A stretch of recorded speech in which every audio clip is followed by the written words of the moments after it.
Welcome back to our channel மாணக்கராசிரியர். தமிழகம் முழுவதும் கிட்டத்தட்ட 38 மாவட்டத்தில் எதிர்பார்க்கப்பட்ட 12ஆம் வகுப்பு மாணவர்களுக்கான பொதுத் தேர்வு அட்டவணை, அதாவது 12th ஸ்டாண்டர்டுக்கான public examination time table March April 2026க்கான தேர்வு கால அட்டவணையை பள்ளி கல்வித்துறை அமைச்சர் அன்பில் மகேஷ் பொய்யாமொழி அவர்கள் இன்று பார்த்தீங்கன்னா வெளியிட்டிருக்காங்க.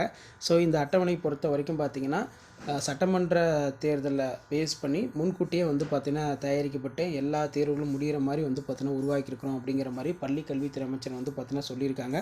ஸோ எல்லாரும் எதிர்பார்க்கப்பட்ட 12ஆம் வகுப்பு மாணவர்களுக்கான பொதுத் தேர்வு அட்டவணையை பள்ளி கல்வித்துறை அமைச்சர் அன்பில் மகேஷ் பொய்யாமொழி அவர்கள் பார்த்தீங்கன்னா வெளியிட்டிருக்காங்க. ஸோ இதில் மெயினாக பார்த்தீங்கன்னா இந்த ஆண்டு பொதுத் தேர்வு முன்கூட்டியே பார்த்தீங்கன்னா நடத்தப்படுகிறது. இந்த அட்டவணையை பார்த்தாலே பார்த்திங்கன்னா உங்களுக்கு தெரியும். ஸோ 12ஆம் வகுப்பு மாணவர்கள் உங்களுடைய பொதுத் தேர்வுக்கு தொடர்ந்து ப்ரிப்பேர் ஆகிட்டு வாங்க. டைம் டேபிள் 1 by 1 உங்களுக்கு ஷோ ஆகிட்டு இருக்கும். ஸோ ப்ராக்டிக்கல் எப்போ வருது, எந்தெந்த எக்ஸாமுக்கு எப்போ லீவ் கொடுக்குறாங்க, எல்லாத்தையுமே 1 by 1 செக் பண்ணுங்கள், ஷேர் பண்ணுங்கள், சப்ஸ்கிரைப் பண்ணுங்கள்.